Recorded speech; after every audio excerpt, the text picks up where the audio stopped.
Hinjawadi IT पार्कमध्ये नोकरीच्या नावाखाली तरुणींची लाखो रुपयांची फसवणूक केल्याचा आरोप असलेल्या हर्षल ठाकरेला अखेर हिंजवडी पोलिसांनी नाशिकमधून अटक केली आहे. थिंक टेक्नॉलॉजी नावाची कंपनी सुरू करून मोठमोठे प्रोजेक्ट असल्याचे आमिष दाखवत अनेक युवकांना नोकरी देण्यात आली. नोकरी मिळाल्याचा आनंद असलेल्या या तरुणांना काम सुरू करण्यापूर्वी लॅपटॉपसाठी प्रत्येकी 15,000 रुपये भरण्यास सांगण्यात आलं. कंपनीकडे मोठे प्रोजेक्ट्स असून भविष्यात चांगली संधी मिळेल असे आश्वासन देत ही रक्कम जमा करून घेण्यात आली. सुरुवातीला काही काळ कामकाज सुरू राहिलं, मात्र फेब्रुवारी महिन्यापासून कर्मचाऱ्यांचे पगार थांबवण्यात आले.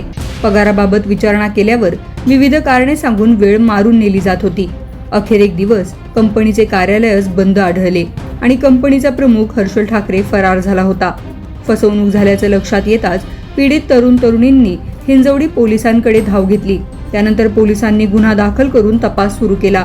तांत्रिक माहिती आणि गोपनीय सूत्रांच्या आधारे अखेर हिंजवडी पोलिसांनी नाशिकमध्ये सापळा रचून हर्षल ठाकरेला ताब्यात घेतलं. त्यानंतर त्याला अटक करण्यात आली.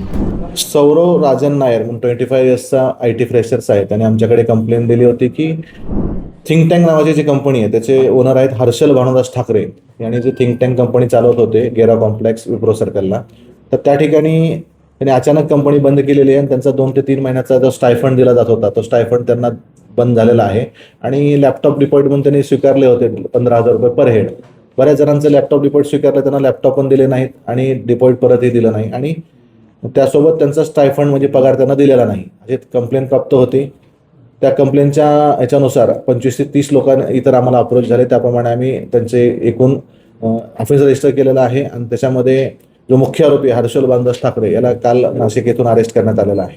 आता त्याचे तपास सुरू आहे. प्रायमरी आम्हाला 22 ते 25 मध्ये त्यांचं रिसर्च अँड डेव्हलपमेंट सुरू होतं असं स्पष्टीकरण देत आहेत आणि 25 पासून ह्या लोकांना त्यांनी त्या ठिकाणी कामासाठी घेतलं होतं आणि त्यांना काही प्रशिक्षण आणि इतर काम त्यांच्याकडून करून घेत होतं आणि त्याचा पेमेंट किंवा स्टायफंड त्यांना दिलेला नाही अशी तक्रार आहे आपल्याकडे. नाही, आतापर्यंत आमच्याकडे कुठल्या कंप्लेंट प्राप्त नव्हत्या. या मागील 15-20 दिवसात ह्या कंप्लेंट 25 ते 30 लोकांचे आमच्याकडे स्टेटमेंट आलेले होते. यापूर्वीच आता बॅकग्राऊंड आम्ही तपासतोय, सध्या तपास करतोय.